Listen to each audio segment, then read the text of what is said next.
Bom dia a todos, sejam todos muito bem-vindos. É com alegria que eu declaro aberta a nossa reunião do mês de agosto desse ano de 2025 da Academia de Letras do Ministério Público de Minas Gerais. Só lembrando, que a nossa academia ela foi fundada em 14 de dezembro, dia do Ministério Público de 2012, e é uma associação que tem por finalidade a congregação dos membros do Ministério Público de Minas Gerais, a valorização da cultura, da língua portuguesa e da literatura nacional. Nessa manhã de hoje nós teremos a feliz oportunidade de assistir a palestra do nosso colega, acadêmico, grande amigo, Vinícius Alcântara Galvão, que é titular da cadeira número 33, cujo patrono é Orozimbo Nonato da Silva. Para aqueles que não têm conhecimento, nossos patronos são todos ex-promotores de justiça.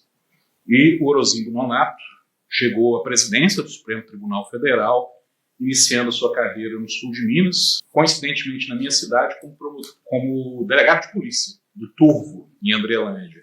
Depois ele vai para a Euroca e, na sequência, ingressa na magistratura. Na década de 50, chega ao Supremo e, em 1956, assume a presidência do Supremo Tribunal. Então, foi um promotor de justiça que chegou a ocupar a presidência da mais alta corte do nosso país, mineiro de Sabará. Bem, então a palestra que o Vinícius irá proferir na data de hoje tem como tema o último livro que ele publicou, e a palestra será gravada, posteriormente será disponibilizada tanto no Instagram quanto no YouTube da Academia, e esse livro do Vinícius chamado Crime, Literatura e Cultura. Segundo a sinopse, em uma linguagem fluida e envolvente, o livro revela como os grandes escritores, como Dostoiévski, Aristóteles, Shakespeare, Guimarães Rosa, entre outros, além de referências culturais que vão desde o cinema, história e filosofia, nos ajudam a compreender o crime em suas variadas dimensões. O Vinícius formou-se em Direito no ano de 1999 pela UFMG. Em 2001, ingressa no Ministério Público, meu colega de concurso, entramos juntos, uma honra para mim, e atuou nas promotorias de justiça de Governador Valadares, Montenas, Salinas, Congonhas, onde tive a oportunidade de trabalhar com o Vinícius, sobretudo na defesa do patrimônio cultural, e atualmente está lotado na promotoria de Itabirito. Ele é um renomado palestrante sobre o Tribunal do Júri, inclusive com palestras proferidas em outras unidades da Federação, é membro aqui da Academia Mineira do Ministério Público, Academia de Letras do Ministério Público, cujo patrono é exatamente o Orozimbo Nonato, e tem 2 livros publicados, O Júri e Sua Retórica, A Lógica do Discurso, já na sua 3ª edição, e essa obra mais recente, Crime, Literatura e Cultura, que foi publicado pela De Plástico em 2023. Então, Vinícius, é com grande alegria que nós o recebemos. Gostaria de chamá-lo para vir ocupar o seu espaço. Você fica à vontade, se preferir falar sentado ou de pé, a palavra é sua.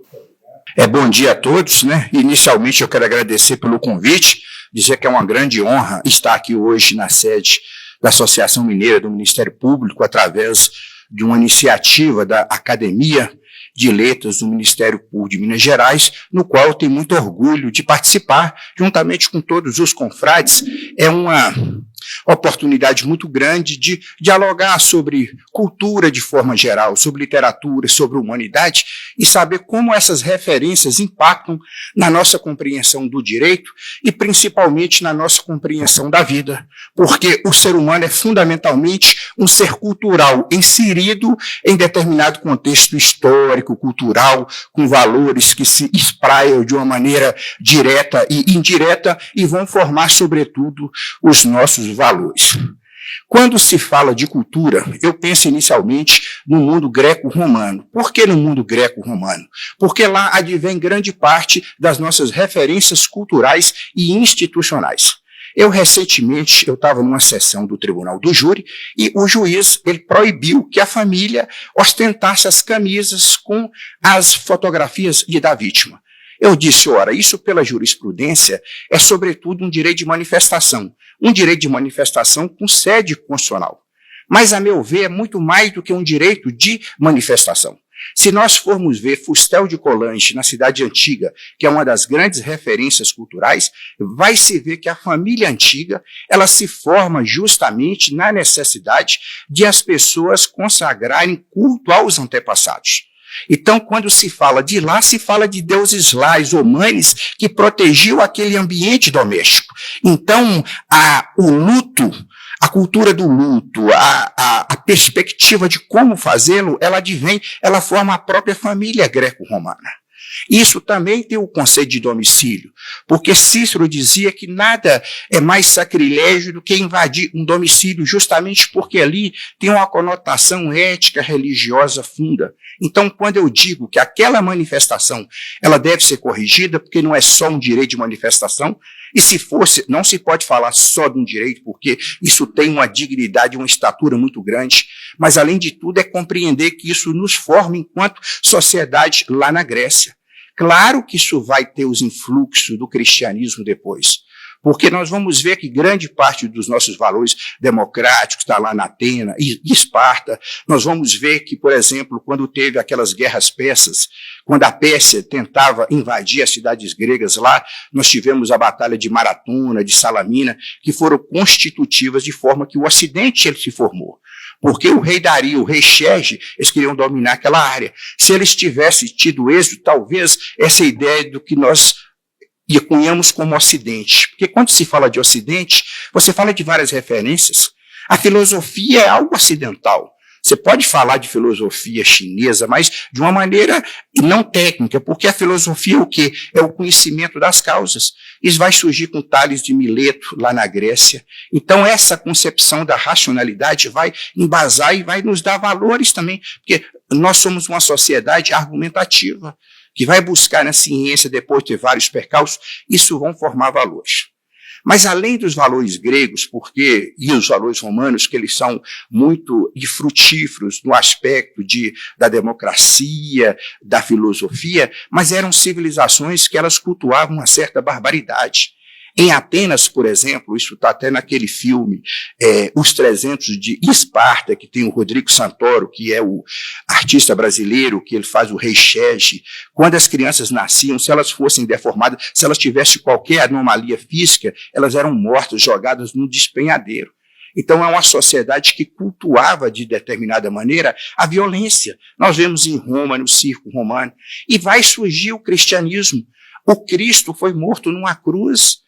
Olha que ser morto na cruz era algo que era a situação mais degradante, inimaginável.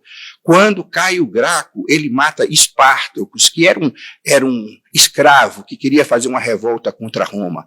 Ele coloca todos aqueles corpos em cruzes na Via Ápia para que eles fossem comidos por abutres, por urubus. E veja que o Cristo houve uma dificuldade, até dentro da própria religião, de conceber que um Messias, que seria Salvador, ele viesse para ser crucificado. É a ideia que é melhor sofrer do que causar sofrimento.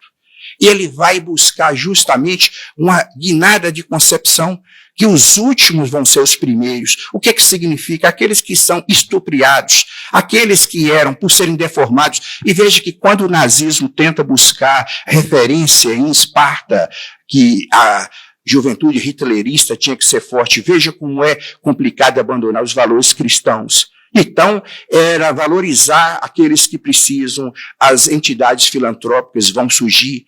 Quando se tem a Revolução Americana e se fala que aqueles valores são valores autoevidentes, eles não são valores autoevidentes.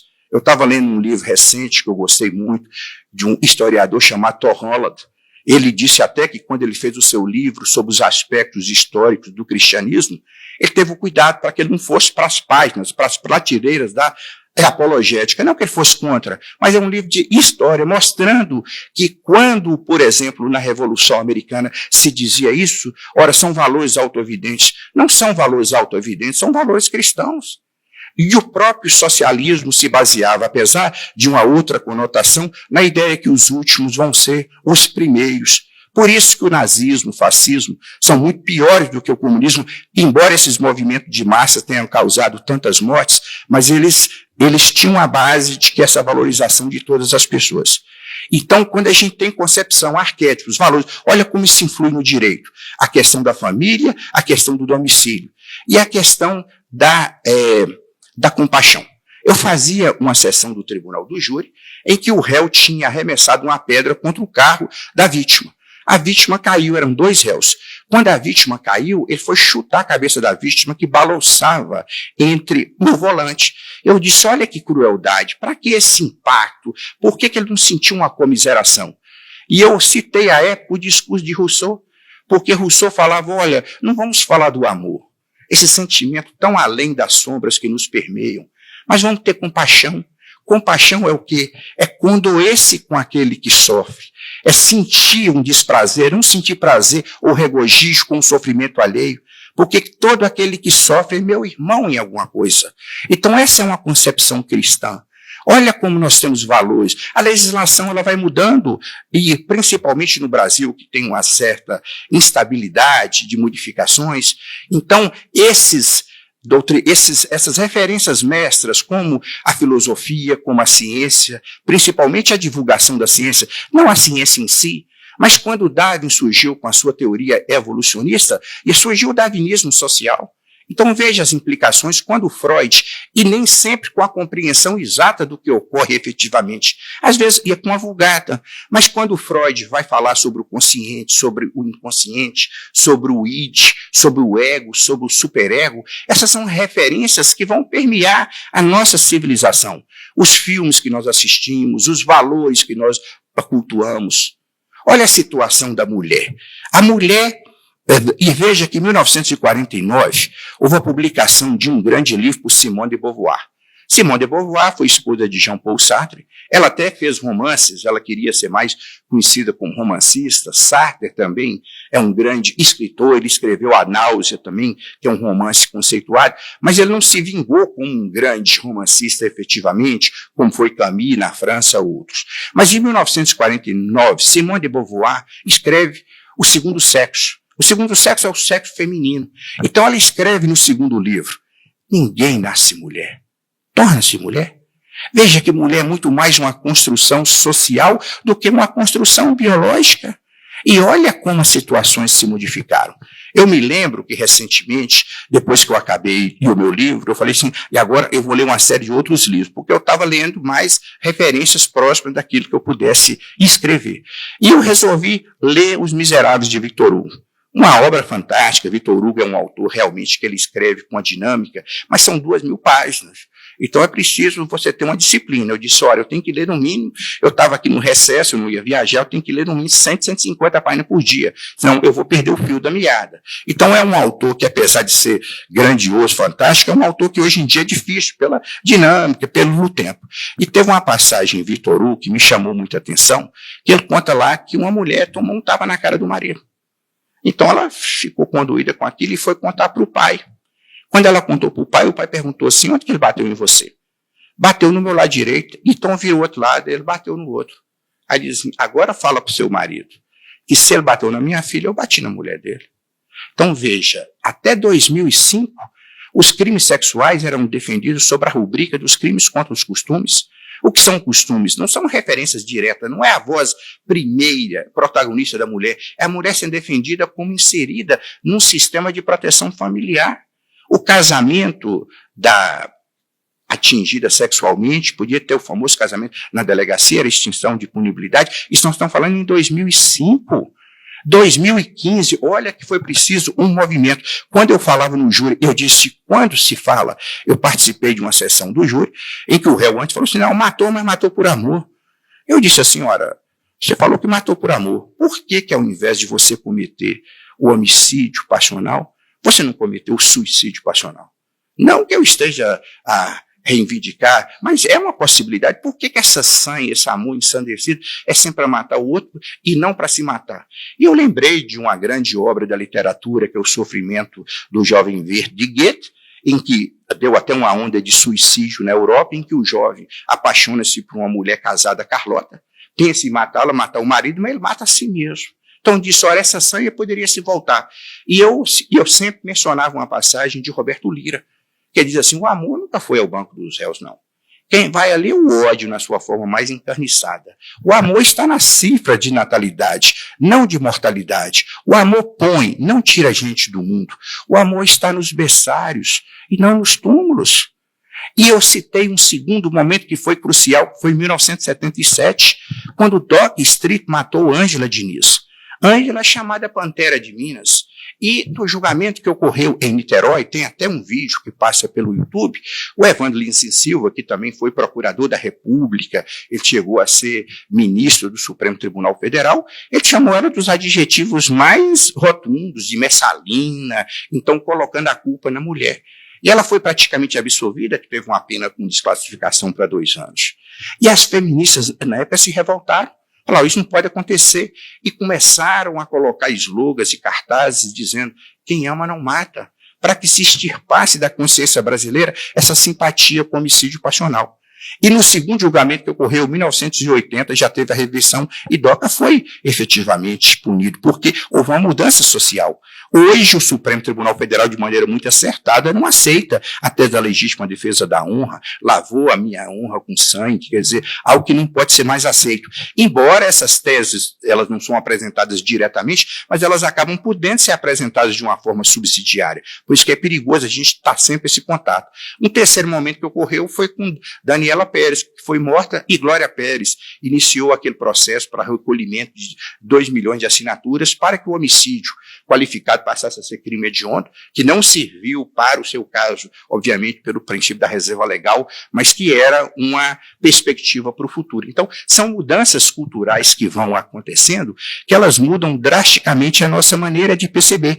E o feminicídio veio em 2015, agora em 2024 teve uma outra modificação, que o feminicídio passa a ser crime autônomo. Então, são modificações muito recentes. Então, essa frase de Simone de Beauvoir ainda é muito viva, mostrando que a construção do papel biológico da mulher, do respeito, é uma necessidade que as promotorias elas têm sempre uma preocupação de ter absoluta prioridade no combate ao feminicídio, à valorização da mulher, à valorização de uma série de situações. Além de dizer sobre essas perspectivas, porque os autores, os grandes escritores, eles são as nossas referências. Eu, por exemplo, eu tenho em Dostoiévski uma leitura fundamental que mudou muito a minha concepção de vida. Mas eu quero aqui falar sobre uma relação entre retórica e literatura. A palavra retórica ela ficou muito desgastada por causa de Platão, porque os sofistas, na Grécia Antiga, eles estavam maravilhados com a situação da democracia. A democracia usava como instrumento a palavra. As decisões eram tomadas na assembleia, na ágora. Então as pessoas tinham que dispor dos seus raciocínios e depois que tinham aquelas discussões, tinham as votações. E os sofistas, apesar desse nome ficar sofismo, um nome pejorativo, mas eram grandes professores de retórica, como Protágoras, como outros que ensinavam essas técnicas, e eles cobravam para ensinar essas técnicas hoje. Hoje também o que tem de gente cobrando aí em rede social para dar curso, então, assim, então o sofista queria o dinheirinho dele também, não sei até que ponto isso era tão deplorável ou não, mas ele sofreu uma crítica acerba por parte de Sócrates e de Platão. Agora, quando se fala da retórica e da filosofia, nós vamos voltar um pouco atrás e vamos ver com o mestre Iáguia, que ele vai dizer o seguinte, ora, a retórica e a filosofia, elas nasceram da poesia homérica. Hoje é difícil ter uma referência de como Homero era importante na Grécia. Nós tivemos 2 grandes poetas que são basilares, Hesíodo escreve a natureza dos deuses, e a primeira geração de deuses, a segunda, e os Zeus, ele está na terceira geração, mas nós temos Homero, que tinha referência, e Homero ele tinha aquele tom cerimonioso. Quando Fênix, que era o professor de Aquiles, ensina, diz, ora, eu ensinei para que você possa proferir palavras e realizações, mas ele falava de uma forma cerimoniosa. Ou seja, o elogio às musas, primeiro, quando você vai fazer uma sustentação num júri ou num discurso, primeiro você tem aquela fase cerimoniosa, respeitosa de cumprimentar as partes, de elevar o nível do vocabulário, tem que ser compatível com aquilo, e de ter uma finalização que feche. Ou seja, a retórica, a oratória, ela busca um formato, ela tem o seu formato na Poesia homérica. Por isso que, às vezes, quando você tem um orador que tem uma capacidade de falar mais bonito, ou de ter uma entonação, de ter uma eloquência, isso é uma parte constitutiva. Não que seja obrigatório, o orador ele pode falar de uma maneira mais restrita às provas, mas o nascimento, o DNA, a retórica é filha da poesia homérica. E nós temos poetas, por exemplo, quando a gente pensa em Castro Alves, que ele é dito como se fosse um poeta tribunício. Até Gonçalves Dias fazia crítica, dizia que Castro Alves não era tão grande assim, mas era um poeta enorme para ser falado em auditórios. Então, olha quando começa, por exemplo, a quarta parte do Navio Negreiro. Ele diz assim: Senhor Deus dos desgraçados, dizei-me vós, Senhor Deus, e se é loucura, se é verdade, tanto horror perante os céus. Ó mar, por que não apagas com a esponja de tuas vagas, de teu manto esse borrão? Astros, noites, tempestades, rolai das imensidades, varrei os mares tufão. Olha como o verso de 7 sílabas métricas, ele tem uma entonação empolgante. Então, Cícero dizia que é o grande orador romano, que ele aprendeu a arte oratória com a poesia, porque a poesia tem o verso branco, tem a poesia moderna, mas a poesia, quando ela tem o seu verso, o alexandrino, que é de 12 sílabas métricas, ou de 10, essa do Castro Alves é de 7, ela tem uma eloquência, um compasso, uma forma de dizer. Então, e a Bárbara Heliodora dizia, olha, não é dificuldade para um ator ele recitar Shakespeare, porque Shakespeare escreveu em poesia, quando você consegue ter a respiração correta, aquilo tem uma eloquência, aquilo tem um impacto, porque você precisa impactar também, você precisa convencer, mas você precisa emocionalmente arrastar a parte para o seu lado. Então, eu acho que essa primeira relação é uma relação que diz respeito ao formato, mas tem uma relação quanto ao conteúdo. Eu estava numa sessão do júri e o réu tinha cometido um delito. E ele invocou um álibi. Álibi é uma palavra latina, formada pela junção de 2 termos. Al, de alteridade, de outro, de altruísmo, e ibi, lugar. Então, se o réu disser e ele provar que ele está em outro lugar, ele vai se safar, ele vai conseguir se ausentar daquela responsabilidade. Só que ele dizia, mas ele não sabia nada do dia onde que ele esteve, como é que foi, a situação e tudo.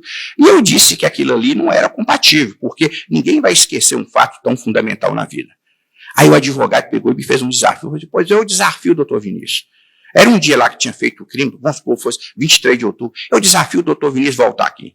Ele vai ter que dizer tudo que ele fez nesse dia, tudo que ele fez, porque senão ele não pode falar isso do réu, não. Eu olhei aquilo e falei, calma. Aí eu voltei para poder fazer a réplica. Falei assim, olha, primeiro que eu não vou lembrar o que eu fiz, porque esses dados não são importantes para mim. Veja bem, quando eu faço uma consulta médica e o médico atende 20, 30 pessoas durante o dia, ele se esquece. Mas eu não vou me esquecer, porque aquele fato, principalmente se eu tiver com uma enfermidade pior, é um fato muito significativo para mim. Então é assim que a memória ocorre. E eu me lembrei, na ocasião, de um poema de Drummond, um poema chamado Memória, que é lindíssimo, que diz assim: amar o perdido, deixa confundido este coração. Nada pode o olvido, contra o sem sentido o apelo do não. As coisas tangíveis tornam-se insensíveis à palma da mão, mas as coisas findas, muito mais que lindas, essas ficarão. Então eu digo, a memória só retém aquilo que é fundo, aquilo que é importante. Então, por isso que eu não vou me lembrar o que eu fiz aquele dia, porque é um dia banal para mim, entre tantos outros dias.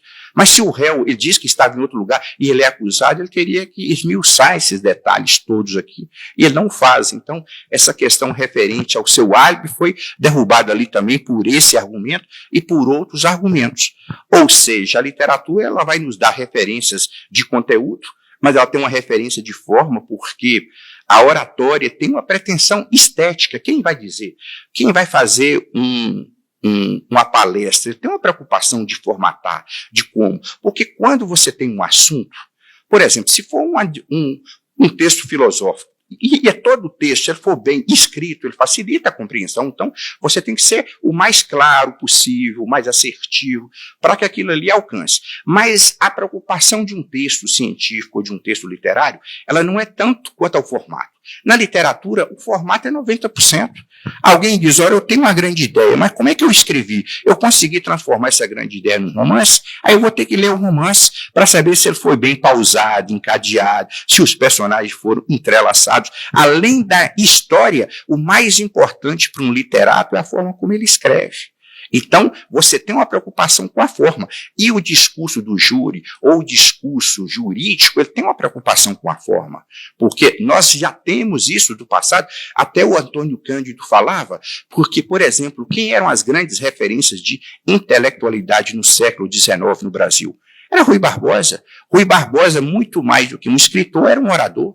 Então ele tinha aquela entonação eloquente, grandiloquente, veemente, e o falar bonito encanta. Então, por quê? Porque o objeto, ele nasceu ele tem como ventre materno a poesia homérica, que ela era cerimoniosa, bem formatada. Então, por isso que nós temos que compreender quais são os mecanismos, o que a gente vai compreender do arsenal que a gente usa para que a gente possa utilizá-lo de uma maneira mais adequada. Um outro tema que eu pensei em dizer, que também mostra como essas relações elas são bastante imbricadas e elas exercem uma influência muito grande, é a questão da responsabilidade. A responsabilidade, o direito vai dizer que as pessoas, quando elas nascem, elas não são ainda totalmente capazes. A criança é de 0 a 12 anos, de acordo com o ECA, e o adolescente de 12 a 18 anos. E depois a pessoa vai ter a completa responsabilidade penal, de forma que se ele comete o crime, ele vai poder pagar. Essa questão quanto à quantificação e a escolha da idade, isso depende de cada legislação. Nos Estados Unidos, por exemplo, como a legislação penal ela é estadual, nós vemos que alguns estados é 21 anos, alguns são 16, alguns são 18, mas é uma escolha que uma sociedade faz. Agora, a questão da responsabilidade, no fundo, nós temos a visão da corresponsabilidade. O que significa isso? Por exemplo, Marat, lá na Revolução Francesa, vai dizer, ora, e o criminoso não é tão culpado, porque o culpado é, em grande parte, a sociedade que não lhe deu as condições específicas para que ele pudesse se desenvolver. Então, há uma corresponsabilidade por parte da sociedade. Há um poema de Bertolt Brecht, quando ele fala da infanticida de Mariana Farrar, que ela comete um crime, que ela pega o seu rebento, o seu filho, coloca numa latrina ali, mas ele diz, ora, e tenham piedade, vós que nasceis em berço esplêndido, porque ela sofre, que ela padece dessas circunstâncias. Essa discussão acerca de responsabilidade ou não, isso divide até o campo político. O campo, assim, eu vou dizer mais grosso modo, a esquerda vai sempre pautar por uma questão e nada é 100% verdade ou 100% errado, mas vai pautar por uma tendência que tem que melhorar as condições para que as pessoas possam ter outras oportunidades da vida, para que algumas pessoas não tenham esses impulsos, ou esses reclames, ou essas possibilidades criminosas de uma maneira tão próxima. De uma visão mais conservadora vai dizer, Nora, o ser humano tem responsabilidade, porque ele sabe que não pode matar. E Freud dizia isso quando ele escreve Totem e Tabu. 2 regras são fundamentais para manter uma sociedade. A proibição do incesto, que são as relações sexuais entre parentes, e a proibição, a interdição do homicídio, ou não matarás, a regra lá de Moisés, a 5ª regra da Tábua das Leis, se ela não for efetivada, vai causar realmente um grande impacto na comunidade. E veja como são visões que vão impactar a visão jurídica, porque o operador, ele tem a lei, mas ele tem sobretudo a interpretação, como essa maleabilidade, como essas injunções, elas vão influenciar para que nós façamos a interpretação. E eu recentemente estava lendo um livro aqui que eu gosto muito, da Sabine Rosenfeld. É uma física alemã. Então ela fala de um assunto do livre-arbítrio. Ela pergunta, o ser humano tem livre-arbítrio? A nossa concepção religiosa, baseada em Platão, é sobretudo dualista. Dualista no sentido de que por muito tempo se convencionou que o ser humano é formado de matéria e de espírito. Vamos chamar de espírito, de alma, ou vamos chamar isso de consciência. Mas uma parte grande hoje da neurociência, da filosofia, rejeita essa tese, fala que é o monismo. O monismo significa que a consciência seria um produto da física, é o fisicalismo. Então, há uma concepção chamada de reducionismo. Diz, ora, a psicologia se reduz à biologia, se reduz à química e se reduz à física. Tudo, no fim, se reduz aos elementos fundamentais. Então, veja como essa concepção é forte. E não são todos os neurocientistas ou os físicos que advogam essa tese de que não existe livre-arbítrio. Mas ela é uma que advoga essa tese. Ela diz, ora, o futuro é determinado pelo passado, com exceção de alguns elementos quânticos aleatórios. E o que ela significa? Que não existe que tudo que vai ser feito já está condicionado por questão de quarks, de elementos. É uma ideia que parece difícil de compreender na nossa compreensão humana, no nosso dia a dia, que nós agimos com o pressuposto de que existe, sim, essa situação atinente que é o livre-arbítrio. Aí depois ela vai dizer, ora, mas como nós vamos resolver a questão da criminalidade com esse pressuposto? Ela diz, olha, não existe problema. Se não tem livre-arbítrio, mas nós sabemos que precisamos encarcerar os criminosos. Mas veja, esse tipo de raciocínio, ele vai levar que a pena ela serve não como uma punição, mas como uma ressocialização. Ele vai dizer que a pena, na verdade, daqui a pouco, o objeto que nós estamos a tratar no direito, que é o crime, que é o criminoso, vai passar a ser disputado por outras áreas, por áreas científicas e por áreas médicas.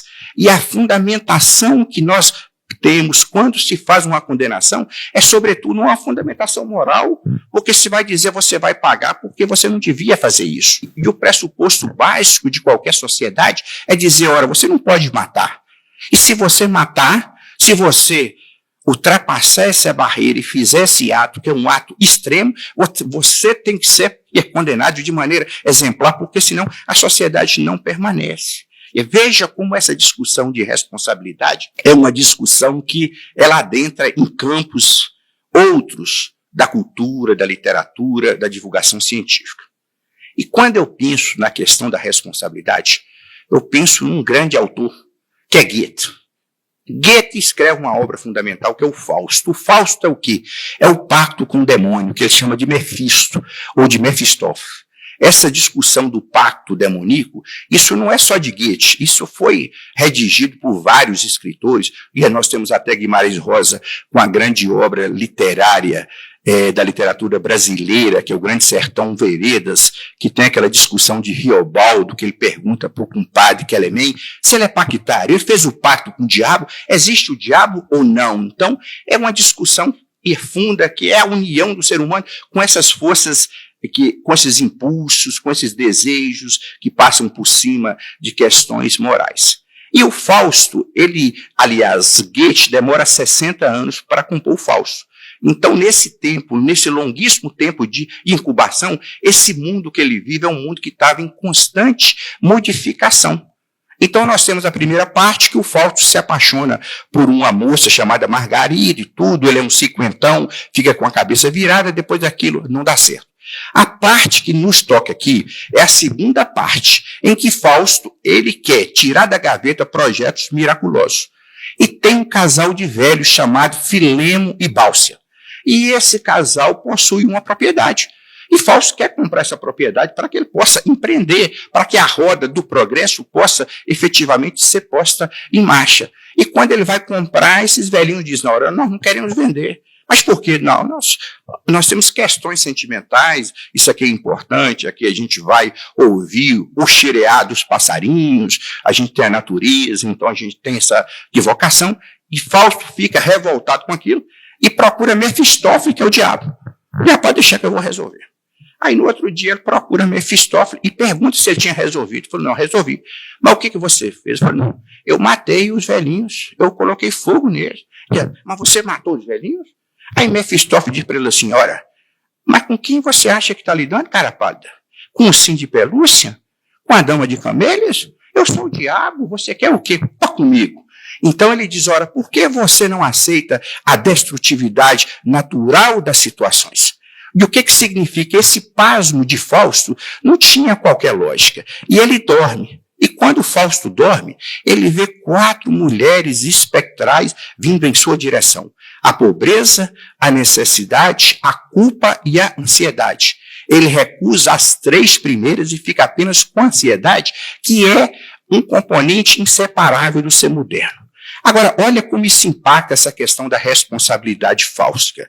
Quando houve um derramamento de petróleo no Golfo do México, ainda é Golfo do México, apesar de Donald Trump ter dito que é Golfo da América.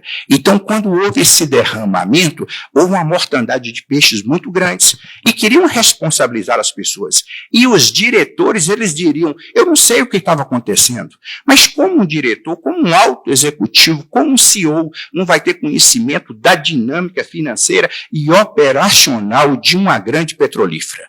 Aí se decidiu nos Estados Unidos, com aquele espírito mais pragmático norte-americano, que a partir de determinado momento, os diretores, os CEOs, vão ter que assinar os balancetes das companhias, para que eles não possam dizer que eles não sabiam das opções financeiras. No Brasil, o que ocorreu recentemente? Rompimento de barragens. E quando tem um rompimento de barragem que eram feitas por métodos a montante, com baixa tecnologia de segurança, aí eles dizem, ora, eu não sabia que isso podia acontecer. Como é possível que um diretor, que um presidente de uma grande companhia, de uma grande mineração, ele não saiba aquilo que aconteceu? Ora, ele está se excusando nessa irresponsabilidade fáustica, do falso que olha para o diabo e diz, ora, mas você matou os velhinhos? E ora, mas eu sou o diabo, a minha natureza é matar, você me procurou para quê? Você, obviamente que você não pode se excusar, dizer que você não tinha conhecimento. E veja como as coisas se diluem, porque a maldade é o quê? É esse padrão dissociativo. Nós estamos acostumados a identificar o mal através de uma bolha, aquele que está longe da nossa bolha, aquele criminoso que mata com a faca, obviamente que ele é mau, que ele é agressivo, que ele é mal educado, que ele rompe, que ele ataca crianças, que ele ataca mulheres. Esse padrão é mais fácil de ver. Mas e quando são crimes corporativos, omissivos, de grandes diretores que usam terno Armani, usam terno Hugo Boss, que estão tomando uísque caríssimo ali? Como identificar o mal nessa situação? No tribunal do júri, e nós temos a questão do dolo eventual. E o jurista acha que ele é que está no domínio dessa situação, mas não é. Isso é o capital. Por isso, Fausto é chamado de a tragédia do desenvolvimento. E quando o capital chega, ele vai impor a sua tônica ali, independente de quem está ali ou quem não está. Então, quando se está também diante de um crime que é feito, alguém diz, ora, eu estava dirigindo a 150 por hora, fazendo um racha, eu bebi, mas eu não queria matar. Mas como não queria, você não assume que esse tipo de comportamento anterior vai acarretar aquele dano? Mas veja, aquele criminoso que matou naquela situação, ele não é o criminoso que está longe da bolha. E nós nos acostumamos nas histórias dos contos de fada. Quem é o mal? É o lobo mau, ele é disforme. Porque Chapeuzinho Vermelho é bonita. A vovó é aquela vovó tão cândida, boazinha. Mas o lobo mau com aquele dente, com aquela performance toda maligna, feia, apto a receber todos os defeitos possíveis. E a gente tem agora, por exemplo, nessa nova cultura do entretenimento que surge basicamente depois da Segunda Guerra Mundial, com os Estados Unidos, com os quadrinhos, a DC, e a Marvel, e aqueles vilões que têm aquela característica, aquele rosto, aquele timbre de voz e todo característico. Então, é fácil detectar o mal nesse padrão, mas quando ele foge, e o mundo que nós vivemos hoje é um mundo entrelaçado, é um mundo em que as responsabilidades não se tornam mais tão visíveis. E a gente vê, por exemplo, que quando ocorre algum acidente, matam vítimas, porque a pessoa dirigia naquelas condições de irresponsabilidade, ele tem também aquela condição, mas eu não queria, eu não sou mau. E aí a questão do espelhamento, porque nós vamos sempre espelhar quando julgamos. E o jurado, ele vai se colocar basicamente ou na posição do réu ou na posição da vítima. E quando é nesse contexto, um pai que está sentado ali, ele pode perceber que o seu filho também poderia ter feito aquilo. Olha como esses vetores todos, eles misturam, eles embaralham de uma maneira diferente, porque antes da era fáustica, antes do capitalismo, era o período medieval, era o feudalismo. O filho de sapateiro vai ser sapateiro, não tinha mudança, tinha um nobre, então a sociedade era estratificada. Inclusive, na Idade Média, se falava que a cobiça era uma usura, aquilo era um crime capital. E quando Adam Smith surge, é justamente a teoria econômica, a primeira coisa que vai se fazer é ressignificar esses valores. A usura passa a ser o motor do capitalismo, a intenção, o arrojo, o empreendedorismo. Então, esses valores, eles são colocados em marcha e eles mudam a estrutura geral do nosso pensamento. O que nós fazemos aqui, o Código Civil, o Código Penal, às vezes, de uma maneira achando que nós estamos entrando a fundo, mas nós estamos respondendo a impulsos, que são impulsos que vêm de uma maneira geral com toda a coletividade, ou de uma maneira mais larga ou de uma maneira mundial. Tem um autor, o Jorge Caldeira. O Jorge Caldeira, ele escreve a história da riqueza no Brasil. Ele diz, ora, como é o conceito de lei no Brasil? Normalmente se queixa dizendo que o brasileiro não tem apreço pela lei. Mas ele diz, ora, no Brasil colônia, quando se falava de lei, eu vou dizer lei aqui num sentido mais amplo, a lei como um sentido normativo de quem pode ditar regras, a lei era sempre quem? Era sempre o cobrador de imposto, que chegava para cobrar imposto da população. Então, a população que estava ali se virando da maneira que era possível, trabalhando, ele tinha uma ojeriza, porque sempre chegava alguém para fazer uma derrama, para cobrar mais impostos para a coroa. Então, a lei ela não é vista de uma maneira direta como algo que fosse favorável a toda uma coletividade, porque o nosso sistema colonial, o nosso sistema de dominação territorial, geográfica, política, simbólica, ele nunca foi algo que agregasse a comunidade como um todo. Então, há essa desconfiança. Então, quando se fala da lei, ele tem essa desconfiança que a lei é o seguinte, aquilo a lei para os amigos da lei, a lei para os inimigos, a lei para os outros, a lei para quem está aqui embaixo. Então, essas noções elas não são comungadas num sentido unitário, isso faz toda a diferença. Tem uma passagem magnífica no Grande Sertão Veredas, que é o julgamento de Zé Bebelo. Zé Bebelo tinha cometido um delito lá, ele ia ser julgado pelos jagunços. E os jagunços começam a falar que tipo de delito que ele fez e tal, e tem um lá que diz assim, ora, o que ele fez? Ele guerreou igual a gente. Ele pode ter crime para juiz de direito, para promotor, para delegado, para nós que somos sertanejos, ele não tem crime. Porque existe uma normatividade que era da direção, que era das elites, que era própria e voltada aos interesses exclusivos umbilicais daquela elite, e uma normatividade que era próxima da população. Quando se está, por exemplo, no tribunal do júri, e você faz uma sustentação contra a tentativa de homicídio, a tentativa é algo grave do ponto de vista subjetivo. Uma primeira reação do jurado é dizer assim, mas foi só uma tentativa? Só é um sentimento de diminuição daquela gravidade daquele ato. Ou seja, se eu me preocupar apenas em mostrar que ele infringiu a lei, que olha, ele foi lá, deu um tiro, apesar de não ter acertado, isso é ilegal. Isso aparentemente já seria suficiente para que eu buscasse a condenação.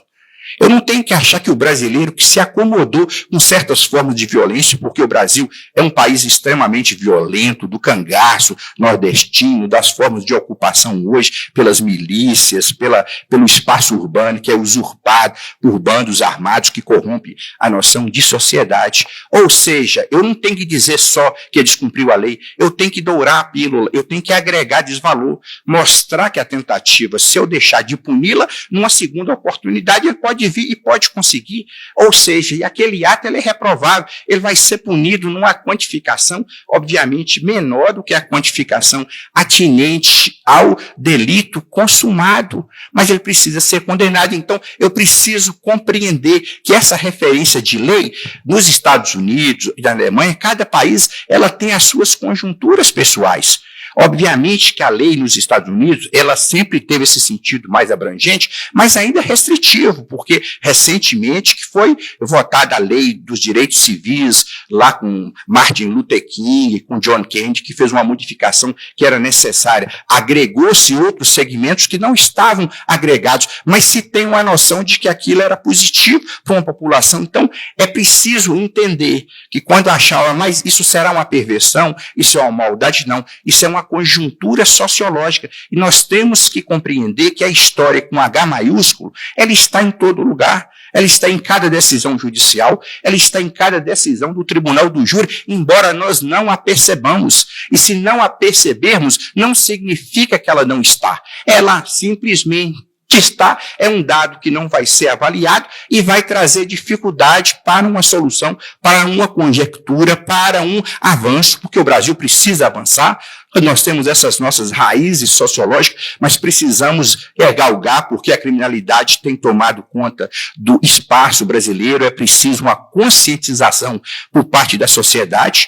O Tribunal do Júri, quando se trata do homicídio, que Nelson Hungria dizia que a mais gritante e aviltante agressão contra o senso médio de civilização é o cidadão do povo que é convocado. Isso é uma prerrogativa consagrada na nossa estrutura e é consuetudinária, porque no Brasil nós temos o Tribunal do Júri. Aqui na América do Sul praticamente não tem outro país que tem exceções do Tribunal do Júri. A gente ainda tem essa influência muito grande norte-americana, tem que valorizar isso, mas é um ponto que o Ministério Público, em conjunto com a sociedade, compreendendo que nós somos referenciados por essa injunção de valores sociológicos. Então é preciso compreender a nossa sociologia, a nossa formação sociológica, histórica, como se deu, quais são os fatores que pesaram, por que nós pensamos de determinada maneira, e como pensa o brasileiro, como pensa o argentino, como pensa o norte-americano. Isso é referenciado com a cultura e com a história de cada contexto específicos, mas há ideias que são ideias mundiais, como o aquecimento global, a necessidade de uma pacificação entre os povos, a questão do cristianismo ou a questão dos valores gregos, que são valores que se ramificaram basicamente para o Ocidente. No Oriente há uma diferenciação, e até a cultura religiosa deles, é o confucionismo, o hinduísmo, tem outras matrizes, outras perspectivas, outra forma de avaliar qual que é a conduta que se deva tomar. Então, acho que é importante, quando se fala de cultura, de literatura, eu acho que são vários os segmentos que eu poderia colocar aqui, isso a gente ia buscar compreender como esse mecanismo ele nos fortalece, e eu vou encerrar aqui com uma questão de Dostoiévski. Dostoiévski é um escritor que está amplamente situado no cenário do século XIX. E ele está preocupado com uma questão que é muito angustiante para ele, e quando Goethe morreu, Goethe já estava preocupado com isso no início do século XIX, a chamada morte, entre aspas, de Deus, ou a falta de Deus como referência. Até aquele momento, a cultura era toda inserida numa abóbada maior, que é a questão da divindade, da vida extracorpórea, pós-túmulo, que vai fundamentar os nossos atos. E começa a se dizer que Deus não existe, e começa a se falar do niilismo, que é a refutação de todos os valores. E Dostoiévski diz assim, ora, ele tinha horror, porque ele era um cristão fervoroso, a pensar que os seus atos não vão reverberar numa outra instância. Ele dizia, aquilo que eu faço, se eu faço mal, aquelas pessoas que trucidaram crianças, isso vai ser recomposto? E existe uma justiça divina que vai transpor, que vai consertar, que vai amalgamar essa situação, é tudo pó. Ele tinha horror a pensar que o universo não tinha sentido ou que não tinha propósito. Então, quando ele escreve Crime e Castigo, o seu personagem principal é Raskolnikov, que é um estudante de direito. Ele tem dificuldades financeiras, ele tranca a faculdade. E quando ele era estudante ainda, ele fez um artigo para um jornalzinho da faculdade de direito. Então ele escreve, ele divide os seres humanos entre seres humanos ordinários, que são aqueles que têm que cumprir a lei, e seres humanos extraordinários. Ele diz, ora, por que eu tenho que cumprir a lei? Se Napoleão, se Moisés, se Maomé não a cumpriram e ainda foram condecorados, aplaudidos, por que eu tenho que cumprir? Porque se não existe Deus, qual a moral que me inibe de fazer? Por que eu não posso usar elementos utilitaristas, elementos quantitativos? E ele começa a penhorar bens com essa agiota chamada Aliena Ivanova. E essa agiota é ruim, ela cobra bastante tudo. Aí ele começa a pensar, ora, se eu matar essa agiota, eu vou causar o bem, porque ela preme muitas pessoas aqui com esses boletos, com essas cobranças, ela impede que pessoas se desenvolvam, ela causa muito sofrimento. A morte dela, eu posso, por exemplo, pegar esse dinheiro que ela amealhou com o sofrimento de tanta gente e aplicar em instituições filantrópicas. O que me impede? Quantitativamente, é muito melhor eu fazer isso do que eu não fazer. E ele parte para matar a Aliena Ivanova. E ela mata. Só que no final ele vai purgar. Por isso que o nome do livro é Crime e Castigo. Ele vai dizer, ora, não foi nenhum sentimento altruístico, Mas foi a minha perversão no mais alto grau que me fez matar. Eu não poderia ter transposto essa linha, esse não matarás, porque essa é uma regra que deve ser vivenciada pelas pessoas. Eu tive algo parecido, que eu participei de uma sessão do júri. Eu disse, ora, eu estou vendo Raskolnikov aqui. Um irmão matou o outro. Por que ele matou? Porque esse irmão que morreu batia nos pais, batia no irmão. Era uma causa de sofrimento interminável. Ele dizia assim, não adianta eu falar isso para a polícia, porque vai fazer aquele boletim de ocorrência e nada vai ocorrer na prática que impeça essa situação. O advogado, no começo, ainda falava da legítima defesa putativa, dizendo que ele achou que tinha que se abaixar, mas depois ele veio quase que direto, pedindo o direito de matar e pedindo a possibilidade. Isso é mais perigoso hoje, porque a sociedade acostumada com essa violência, ela busca formas de autocomposição. E o jurado ele não tem que prestar justificativa, ele tem que dizer sim ou não. Ele absolve sim ou não. Se 4 disserem sim que absolve, ele vai ser absolvido. Então, era preciso convencer que ele não pode fazer aqui, que ele não pode transpor. Eu disse, ora, o que é o direito? Eu vou pensar aqui em Thomas Hobbes, porque Thomas Hobbes falava do Leviatã, que é o monstro bíblico. O Leviatã é o quê? É o Estado que surge para pacificar situações. Porque antes, o ser humano ele podia ser o mais forte dos seres humanos, mas ele ia dormir. Quando ele dorme, ele podia ser alvejado pelo mais fraco e débil dos seres humanos. Ou seja, ele precisava entregar parte dessa liberdade limitada a um órgão, que é o Estado. A partir do momento que ele faz esse contrato, e esse contrato ele tem que ser assinado, reassinado, ficticiamente, a todo momento, só o poder público tem a titularidade de punir, porque essa é uma exclusividade do poder judiciário, representado pelos órgãos de persecução e pela apresentação da denúncia que é feita pelo Ministério Público. Se nós abandonarmos esses postulados, essa regra, nós vamos abandonar a concepção de Estado. Mas havia uma intenção grande ainda de se... E eu fico sabendo de alguns casos em que se absolve nessas situações, porque há essa tendência, então, há essa questão de como resolver e o que nós temos que fazer e é sedimentar que a nossa solução é a solução da lei. O que nós podemos fazer e é pleitear que as leis elas sejam mais compatíveis, porque a absolvição, aliás, a impunidade, ela não é só absolvição, é também a aplicação de penas pífias. Ninguém vai tratar um câncer com neosaldina. Você vai ter que aplicar quimioterapia, você vai ter que ter posologia, adequação de um remédio. Mas a nossa solução é uma solução da lei que pacifica, que corrige. E o Ministério Público ele tem também que lutar contra essa tendência de, às vezes, o jurado ou a sociedade achar que tem essas formas de composição que são formas ainda possíveis. E ele vai responder no cadinho da sua consciência, porque ele não tem que justificar. Ele está sob o sigilo da votação, hoje para no quarto voto, ninguém vai saber o que o jurado votou, então se ele quiser, ele pode ser seduzido por esse tipo de discurso, que aparentemente pode ser um discurso que diz, ora, você teria que fazer, você também como filho teria que fazer essa mesma coisa. Não, você não pode, porque se nós permitirmos isso, vai ser o banho de sangue, vai ser a vingança privada, que lá desde a Grécia Antiga foi... E é proibida, e é preciso que haja um tribunal que julgue, que dê às partes oportunidades de falar. Então, essas referências culturais são importantes. Eu me lembro aqui, para encerrar a minha fala, da questão da clemência. E a clemência é algo sempre colocado em pauta, julgado lá no Supremo, se pode ou não fazer clemência, e mesmo se disser que não pode, no debate essas coisas elas entram de forma subliminar, elas entram de uma forma que não seja direta. Eu me recordo de uma passagem de William Shakespeare, em Romeu e Julieta. Romeu e Julieta fazem parte de famílias opostas, Capuleto e Montecchio. Essas famílias viviam se digladiando. E Romeu chega a matar Teobaldo. E Teobaldo é primo de Julieta. E o Doge, que era a autoridade máxima na cidade, fica condoído com aquilo, achando que tem que resolver a situação, leva os seus soldados para puni-los e para bani-los. E eles começam a pedir clemência, não faça isso com a gente, nos dê outra oportunidade. Diz, não, eu vou puni-los. Eles pedem mais uma vez o pedido de clemência e o Doge diz, jamais irei puni-los. A clemência seria assassina se perdoassem aqueles que matam. Então é necessário a aplicação da lei corretiva, educativa, como diz Santo Agostinho, não há nenhum prazer em condenar, mas existe uma misericórdia que pune.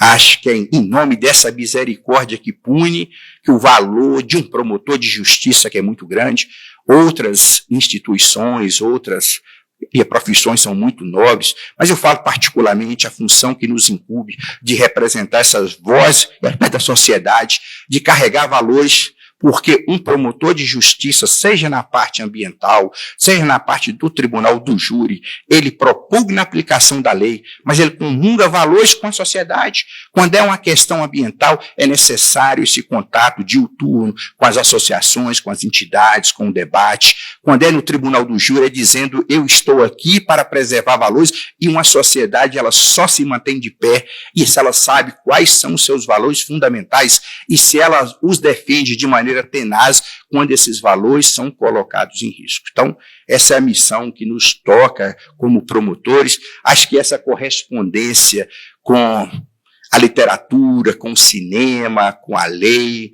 com a ciência, ou principalmente a divulgação científica, tem muitos livros hoje que são muito bons, que vão trazer conhecimentos acerca dessas situações, são importantíssimos para que nós possamos entender o homem na sua dimensão. O que ele representa, quais são as suas angústias, porque quando se trata de justiça, é fazer justiça para pessoas, para consciências, para sentimentos, para expectativas de famílias das duas partes ou de várias partes, quando há desastres ambientais. Então, é termos essa compreensão, e a literatura, a cultura de forma geral nos ajuda, porque nós temos que sair do espectro desse ser humano médio que se fala no direito. Não existe o ser humano médio, o que existe é o ser humano com as suas complexidades. Então, a literatura, quando se quer conhecer, por exemplo, o sentimento de uma época, nada melhor do que ler um grande romancista. Eu recentemente li alguns livros de um autor norte-americano que eu gosto muito, que é o Philip Roth. Ele escreve livros sobre a segunda metade do século XX até agora, essa questão americana, essas discussões que nós temos no Brasil hoje, que muitas delas nasceram nos Estados Unidos, essa discussão de blocos, de visão, de perspectivas diferenciadas, e os americanos, como eles têm o poder econômico, e principalmente aquilo que eles chamam de soft power, porque há o hard power, que a União Soviética teve depois da Segunda Guerra Mundial, mas os Estados Unidos, quando a guerra estava terminando, e o Winston Churchill queria que os americanos entrassem primeiro em Berlim. Eles não tinham essa noção de que precisavam entrar ali. Eles já tinham em Bretton Woods, que é uma cidade próxima a Nova York, em 1944, feito o Banco Mundial, imposto o dólar como moeda internacional e o inglês como moeda, como língua. Então você tem uma capacidade de dominação do cinema, da cultura, que é o soft power. Essa que é a dominação de valores, de cultura, de comungar. Isso não é mal, isso é fato. Quer dizer, isso é uma conjuntura. Quer dizer, o soft power, a cultura, o cinema, as ideias que são colocadas, é que embasam as nossas perspectivas, os nossos sonhos e a nossa forma de avaliar e as maneiras cotidianas, e principalmente na aplicação da lei, na aplicação do direito, porque a gente convive com pessoas e com expectativas que vão se interrelacionar. Eu queria aqui dizer que o meu livro, que eu produzi em 2023, Crime, Literatura e Cultura, é vendido pelo site da Amazon, é vendido no site da editora De Plácio. Eu queria recomendar, vai ser um orgulho se cada um dos confrades, das pessoas presentes, ou das pessoas principalmente também que vão assistir pelas vias das redes sociais, quiserem comprar, vai ser uma honra para a gente. E eu creio que é uma maneira de discutirmos alguns pontos. Obviamente que eu coloco algumas ideias que algumas pessoas podem concordar e outras não.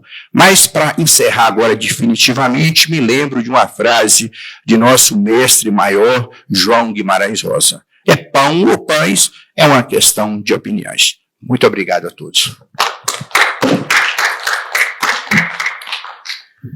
Que maravilha, Vinícius. Que aula, né, nessa manhã. É muito gratificante a gente perceber que o trabalho da academia, que é um trabalho pequeno, um trabalho ainda bastante incipiente, mas que exatamente em razão de participações como essa sua aqui nesta manhã, a gente tem a convicção de que estamos fazendo a nossa parte, né, dando aquilo que seria cabível à nossa academia, E para a gente ter você integrando os quadros da Academia de Letras do Ministério Público é um motivo de muita honra, né? Hoje aqui foi uma verdadeira aula de literatura universal, brasileira, e como que é interessante a gente perceber que o direito por si só é muito árido, né? O direito por si só, eu diria, é quase rasteiro, se ele não for permeado, se ele não for combinado com outras disciplinas, com outras ciências, com outros conhecimentos humanísticos, porque o direito por si só, né, o nosso Drummond dizia que as leis não bastam, os lírios não nascem das leis, né, e realmente é algo nesse sentido. Então, quando a gente consegue trazer para dentro do direito, para conversar com o direito, e eu acho que uma coisa que é muito importante, ministro, a gente constatar que justiça não se faz somente com leis, justiça não se faz somente com o direito. A justiça me parece que é um conceito que vai um pouco além, e há necessidade de ter exatamente esse tipo de conhecimento dos grandes clássicos, dos filósofos, enfim, para que a gente tenha condições de administrar uma justiça com mais eficiência. E confesso que me preocupa duas questões, só para terminar aqui essas considerações iniciais, e na sequência a gente abre para eventuais perguntas. Eu pedi a Vânia aí para me ajudar com o microfone, porque está sendo gravado. Duas questões que eu acho que são importantes. Primeiro, o afastamento do Ministério Público brasileiro da sua função primordial, da sua certidão de nascimento, que é o combate à criminalidade. E hoje a gente vivencia, né, eu acho que um sentimento comum, que nós estamos perdendo as rédeas do controle da criminalidade, tanto que é uma das maiores demandas da sociedade. E aí, uma questão que é para reflexão, né? Até que ponto que nós não nos afastamos demasiadamente da nossa missão primaz? Porque o Ministério Público surge enquanto instituição, né, na história da humanidade exatamente para amparar a viúva, né? Isso está desde lá do Egito Antigo. Então isso é algo que me preocupa. Eu acho que a gente precisa fazer uma reflexão interna para verificar até que ponto que nós não estamos, inclusive, perdendo a legitimidade social e colocando em risco as nossas próprias prerrogativas e missões constitucionais, abrindo perspectivas para o avanço de outras instituições que, a princípio, não deveriam ter essa vocação, que é exatamente para combater a criminalidade. A questão das vítimas, né, todos sabem o que tem acontecido aí, outras instituições se arvorando na tutela de vítimas, na esfera criminal, inclusive, quando me parece que essa função é essencialmente do Ministério Público. E, para terminar, uma outra preocupação: até que ponto que a grande quantidade de trabalho, de excesso de trabalho e do uso da tão falada, né, apregoada inteligência artificial não acaba tirando um pouco desse conhecimento, desse sentimento mais humanístico e desse conteúdo, né, do lado humano da atuação do Ministério Público, do Poder Judiciário. Isso também, de certa forma, me preocupa bastante. Mas queria, Vinícius, agradecer pela sua participação, que foi realmente muito gratificante, e a gente abre agora para eventuais perguntas, considerações, para que a gente possa, na sequência, encaminhar para o final. Eu quero só agradecer realmente, dizer assim que apesar de serem poucas pessoas, mas é um ambiente muito acolhedor, muito receptivo, então a gente fica muitíssimo satisfeito mesmo. Agradecer, foi uma alegria, eu acho que é isso mesmo, a gente tem que ter essa postura de tentar ver se comunga mais, mas infelizmente o mundo tem essas situações hoje em dia, que a cultura às vezes ela não é apreciada como deveria.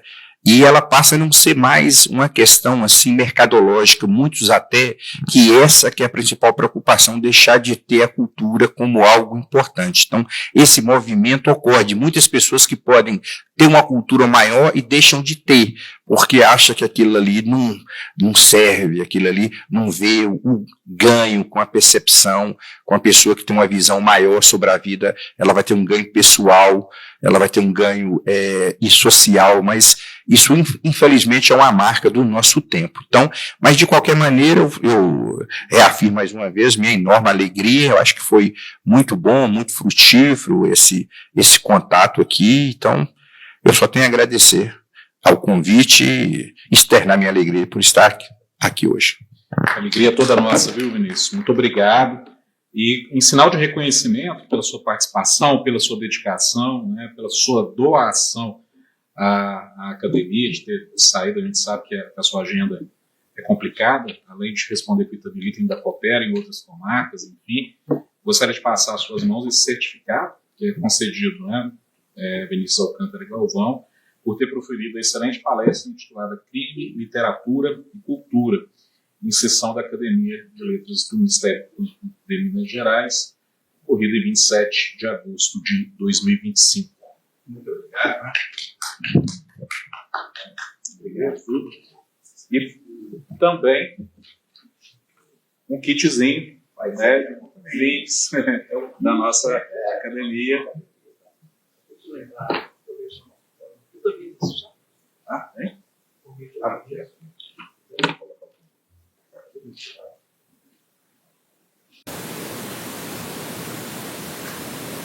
Será também com o livro aqui? Isso.